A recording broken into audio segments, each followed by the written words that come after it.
나오미와 룻은 모압 땅에서 나오미의 원래 고향인 베들레헴으로 돌아왔습니다. 하나님께서 이스라엘 백성에게 주신 축복의 땅, 약속의 땅, 젖과 꿀이 흐르는 땅으로 나오미가 며느리 룻과 함께 돌아와 많은 사람들의 환영을 받았지만 나오미는 기뻐하지 않았습니다. 지금까지 자신이 겪은 모든 어려움은 자기 자신과 자신의 남편 엘리멜렉이 눈에 보이지 않는 하나님을 믿는 믿음으로 살지 못하고 눈에 보이는 것을 쫓아 살았기 때문에 겪은 것입니다. 그런데 나오미는 자신이 겪은 모든 어려움과 괴로움을 하나님 탓으로 돌렸습니다. 내 이름을 기쁨이란 뜻의 나오미로 부르지 말라.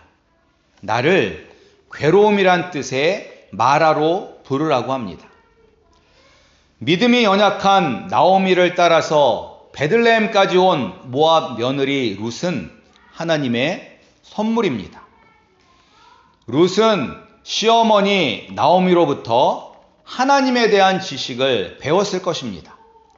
그것은 또 다른 모압 며느리 오르바도 마찬가지입니다. 나오미가 모압 며느리들에게 자신을 따라오지 말고 그들의 민족과 그들이 섬기는 우상에게로 돌아가서 모압 남자를 만나 새로운 가정을 꾸미라고 간곡하게 부탁하고 그들의 등을 떠밀면서 자신을 떠나게 했습니다. 그때 오르바는 시어머니 나오미의 말대로 자신의 민족에게 돌아갔습니다. 그러나 룻은 어머니의 백성이 나의 백성이고 어머니 하나님이 나의 하나님이라고 고백하는 굳건한 믿음을 보여주었습니다. 이것은 전적인 하나님의 은혜입니다.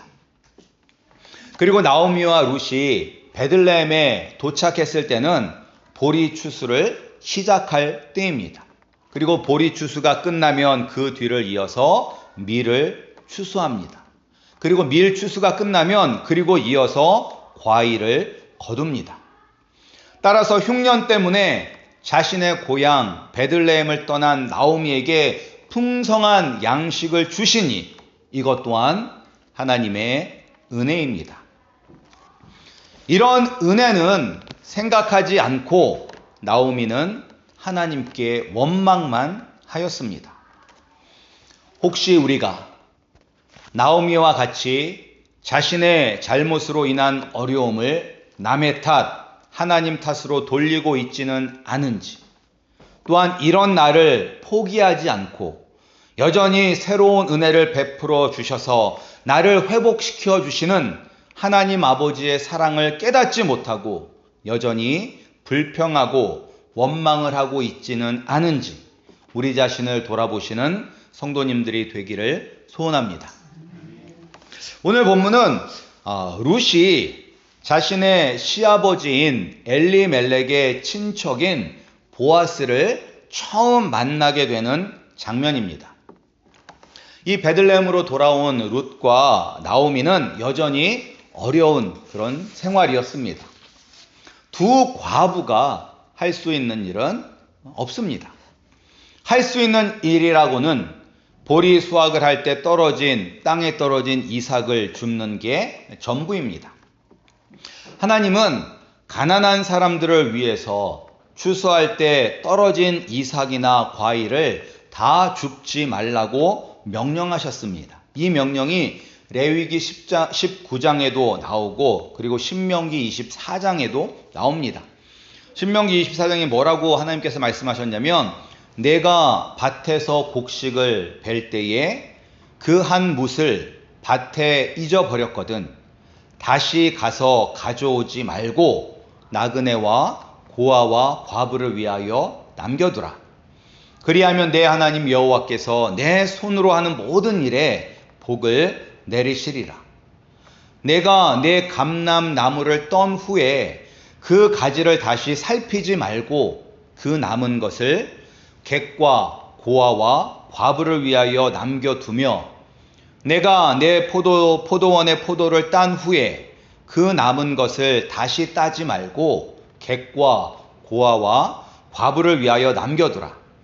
너는 애굽 땅에서 종 되었던 것을 기억하라. 이러므로 내가 내게 이 일을 행하라 명령하노라 라고 하나님께서 말씀하셨습니다.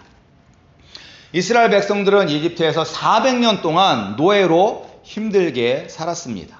따라서 너희가 힘들게 살았던 때를 기억하며 가난한 사람들, 나그네들, 그리고 고아와 과부같이 의지할 사람이 없는 불쌍한 사람들을 돌보라고 명령하셨습니다. 그런데 이마저도 나오미는 나이가 많아서인지 아니면 몸이 불편해서인지 할 수 없었습니다. 그래서 이 며느리 룻만이 홀로 나가서 이삭을 주어야 했습니다. 그러나 이것도 쉽지 않았습니다. 왜 쉽지 않았냐면 우리가 2절 말씀을 보면 알 수 있어요. 우리 2절 말씀 다시 한번 읽어보겠습니다. 2절 말씀입니다. 2절 말씀 시작. 모압 여인 룻이 나오미에게 이르되 원하건대 내가 밭으로 가서 내가 누구에게 은혜를 입으면 그를 따라서 이삭을 줍겠나이다 하니 나오미가 그에게 이르되 내 따라 갈지어다 하매. 이제 룻이 이야기합니다. 내가 밭으로 가서 내가 누구에게 은혜를 입으면 그를 따라서 이삭을 줍겠습니다. 이 말뜻은 밭 주인이 아니면 밭에서 일하는 사람들이 허락하지 않으면 이삭을 주울 수 없다는 것입니다. 하나님께서 모세에게 주신 율법에는 분명히 객과 고아와 과부를 위하여 남겨두라, 이 일을 행하라 라고 명령하셨습니다. 그러나 이 율법을 이 당시 사람들은 잘 지키지 않았습니다. 이 당시가 어떤 때냐면 룻기 1장 1절에 나옵니다. 1장 1절이 처음 시작할 때 뭐라고 나오냐면 사사들이 치리하던 때에로 나옵니다. 사사들이 치리하던 때. 이때는 아직 이스라엘에 왕이 없었습니다.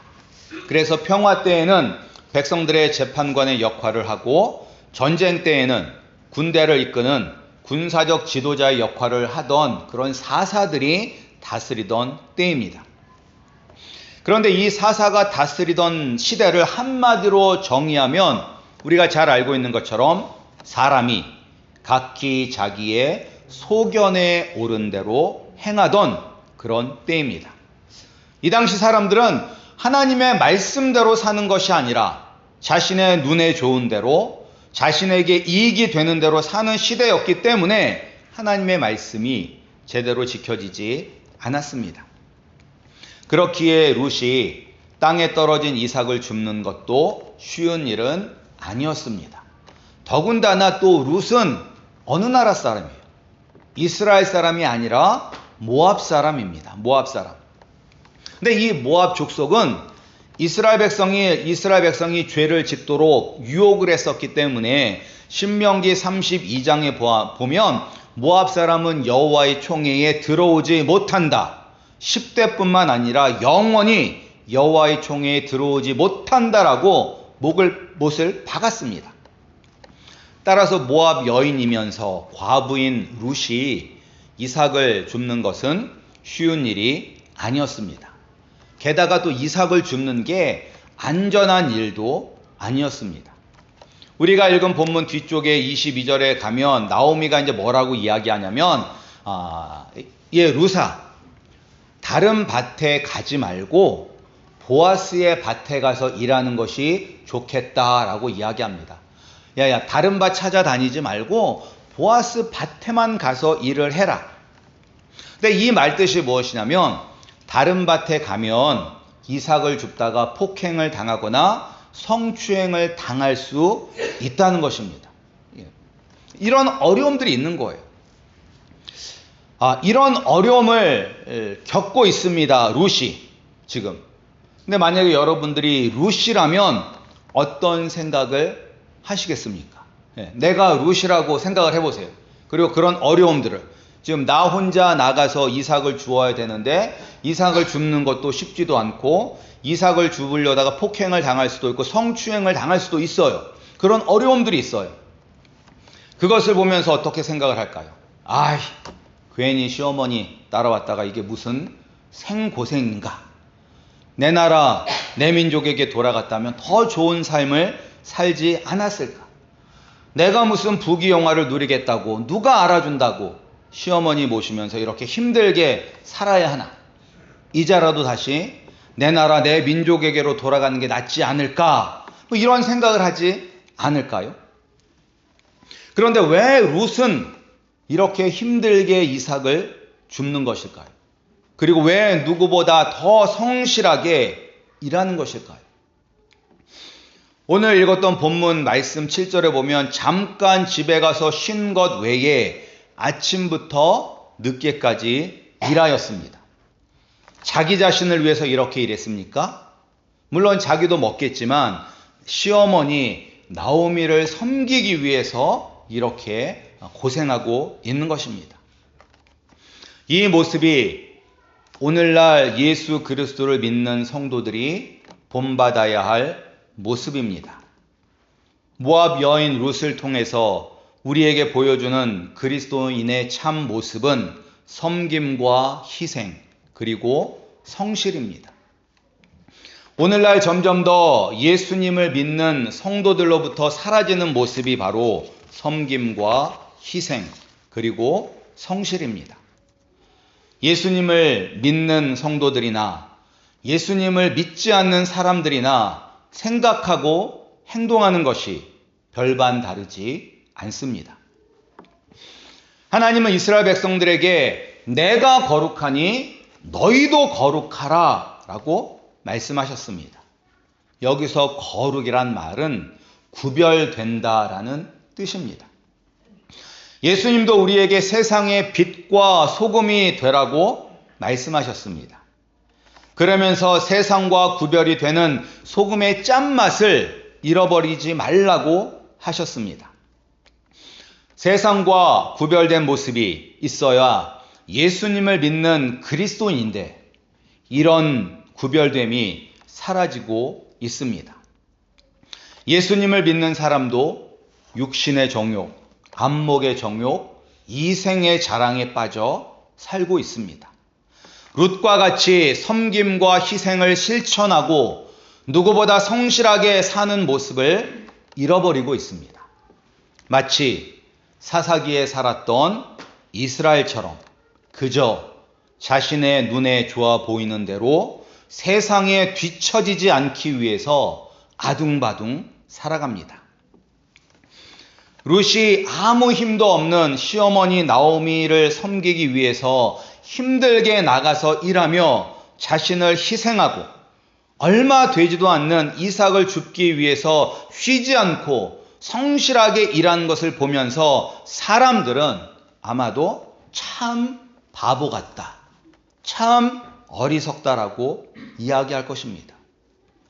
만약 여러분의 딸이 아니면 만약 여러분의 여동생이 룻처럼 고생을 한다면 야, 너 너무 훌륭하다, 야, 계속 그렇게 고생해 라고 말씀을 하시겠습니까? 아니면 으이그 이 병신아, 네가 뭐가 부족해서, 네가 뭐가 못나서 이렇게 살아, 아직 젊고 예쁜데 왜 내 청춘을 다 늙고 아무것도 없는 시어머니를 위해서 희생하는 거야. 빨리 가방 싸, 나랑 같이 가자, 넌 더 좋은 사람 만나 행복하게 살 수 있어 라고 말하시겠습니까? 그런데 룻의 이 모습이 바로 우리를 위하여 희생하신 예수님의 모습입니다. 하늘과 땅을 만드신 하나님이신 예수님은 하늘의 보좌를 버리고 이 땅에 오셨습니다. 그것도 왕궁에서 태어난 것이 아니라 가장 낮은 곳, 마구간의 말구유에서 태어나셨습니다. 그리고 사역하시면서 병자들을 고쳐주셨고 죄인들과 식탁 교제를 하시고 복음을 전함으로 섬기셨습니다. 또한 예수님은 복음을 전하고 가난한 고아와 과부를 돌보시며 쉬지 않고 성실하게 사역하셨어요. 얼마나 자기 몸을 돌보지 아니하고 사역을 하셨냐면 너무나 피곤해서 거센 풍랑이 치는 갈릴리 호수 위에서 위태롭게 흔들리는 배에서도 고나게 주무셨습니다. 또한 극악무도한 죄인들만이 당하는 십자가형을 죄 없으신 예수님께서 당하셨습니다. 누구 때문에? 우리를 위해서 예수님께서 자신의 생명까지도 희생하셨습니다. 예수님이 우리를 위해서 이처럼 자기를 희생하며 우리를 섬기셨고 성실하게 사역을 하셨는데 과연 예수님께서 그렇게 하셔야 할 만큼 우리가 가치가 있는 사람일까요? 룻도 마찬가지예요. 시어머니 나오미가 룻에게 그렇게 자신을 희생할 만큼 이삭을 줍다가 폭행을 당하고 성추행을 당할 수 있는 위험을 감수하면서까지도 섬겨야 하는 가치가 있는 사람입니까? 그러니까 예수님의 제자들도 한번 보세요. 예수님은 우리를 위하여 목숨까지 희생하셨는데 제자들은 어땠습니까?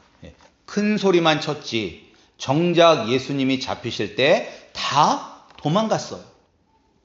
이런 제자들을 예수님은 책망하지 않으시고 오히려 위로해 주시고 다시 힘을 북돋아 주셨습니다. 왜요? 사랑하기 때문입니다. 그리고 이 사랑을 받고 깨달은 제자들도 예수님을 위해 자신을 희생하고 섬겼습니다.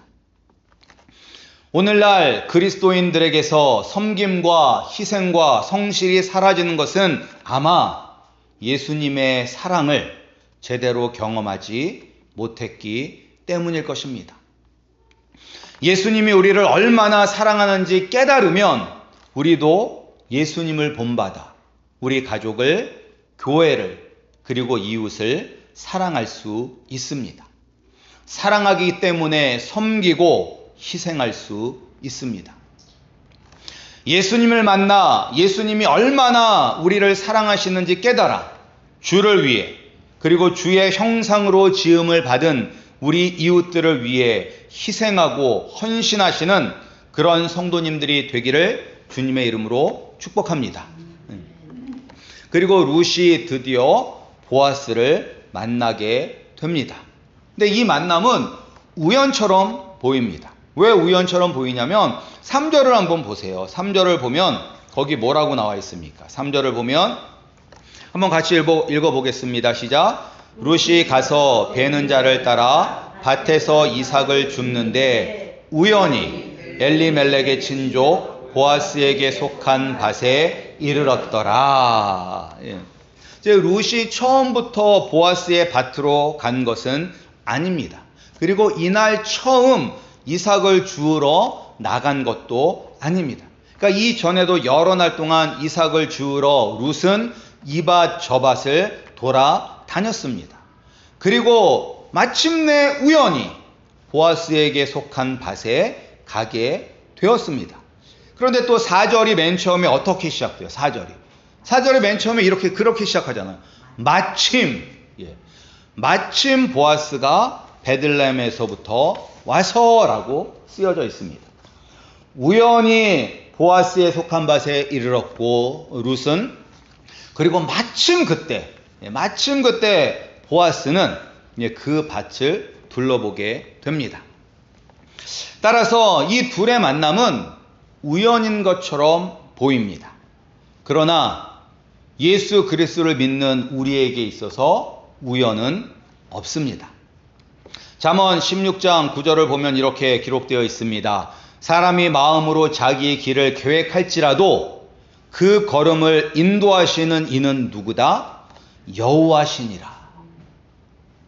내가 나의 길을 계획한다 할지라도 그 계획을, 그 걸음을 인도하시는 분은 여호와 하나님이십니다. 따라서 룻과 보아스의 만남은 우연이 아니라 하나님의 계획입니다. 그리고 하나님의 계획은 항상 이루어집니다. 우리가 그것을 깨닫지 못하지만 하나님의 계획은 반드시 하나님의 때에 이루어집니다. 그리고 우리가 뒤돌아보면 그것을 깨닫게 될 때가 많습니다. 그때는 모르는데 우리가 뒤돌아서 옛날을 생각해보면 그때 하나님께서 나를 이렇게 인도하여 주셨구나. 내가 그때 누구를 만난 것은 하나님의 계획이었구나 라고 고백하게 됩니다. 성경에도 그런 고백들이 자주 나옵니다. 성경에 이제 야곱이라는 사람이 있어요. 근데 야곱이라는 사람에게 12아들이 있습니다. 그 중에 11번째 아들이 요셉입니다. 근데 그는 어려서부터 아버지의 사랑을 독차지했어요. 그래서 형들은 아버지가 시장에 가서 길거리피 옷을 사주고 요셉은 백화점에 가서 명품 좋은 옷을 사줬어요. 그렇게 어려서부터 사랑을 독차지하다 보니까 이 요셉이 그리고 형들이 잘못하면 아버지한테 가서 고자질을 하는 거예요. 그리고 꿈을 꾸는데 꿈 내용이 형들이 다 자기에게 절을 하는 꿈을 꿉니다. 그리고 그것을 아주 자랑스럽게 떠벌리고 다니는 거예요. 그러니까 형들은 요셉을 싫어했습니다. 싫어하는 정도가 아니라 아주 미워했습니다. 그래서 이 형들은 요셉을 죽이려고 했습니다. 그러나 죽이지는 않고 종으로 팔았습니다. 그런데 나중에 시간이 흘러서 이 종으로 팔렸던 요셉이 이집트의 총리가 되었고 흉년에 먹을 것이 없었던 형들은 먹을 것을 구하러 이집트로 와서 동생 요셉을 만나게 됩니다. 그때 형들의 마음은 어땠을까요? 매우 두려웠습니다. 왜냐하면 자신들이 요셉을 죽이려 했었기 때문에 이거 요셉이 우리에게 복수하는 것 아닌가라는 그런 공포에 휩싸였을 때 요셉은 이야기합니다. 형들이 나를 이곳에 팔았다고 해서 근심하지 마소서. 한탄하지 마소서. 하나님이 생명을 구원하시려고 나를 형들보다 먼저 이곳에 보내셨습니다. 라고 고백을 하였습니다. 요셉은 형들이 자신을 판 것도 홧김에 우연히 한 것이 아니고 자신이 이집트의 종으로 팔려온 것도 우연이 아니라 우리를 구원하기 위한 하나님의 계획이라는 것을 고백하였습니다. 이처럼 룻과 보아스의 만남도 우연이 아닙니다. 우연처럼 보이지만 하나님의 계획입니다. 우리가 예수님을 만난 것도 우연이 아닙니다. 에베소서 1장 4절 말씀처럼 하나님은 이 세상을 창조하기 전부터 이미 우리를 예수 그리스도 안에서 구원하시기로 작정하셨습니다. 그래서 우리를 만나 주신 것입니다. 우리가 이렇게 이곳에 모여 함께 예배를 드리는 것도 우연이 아닙니다. 내가 어찌어찌 하다 보니까 여기 와서 예배를 드리는 것이 아니라 창세 전부터 우리가 이곳에서 아버지께 예배할 수 있도록 하신 것은 하나님의 계획입니다. 근데 여기서 우리가 생각해야 하는 것은 왜 하나님은 우리를 선택해 주셔서 예수님을 만나고 그리고 예수님을 믿고 구원을 받도록 계획하셨을까요? 우리가 예수님을 만나고 믿는 것이 우연이 아니라면 필연인데 왜 수많은 사람들 가운데서 우리를 선택하여 주신 것일까요? 우리는 아시다시피 우리는 가치가 있는 존재가 아닙니다. 우리는 죄인이었습니다. 하나님을 대적하고 하나님의 뜻에 순종하는 것이 아니라 내 눈에 오른 대로 내 마음대로 하나님을 떠나 살았습니다.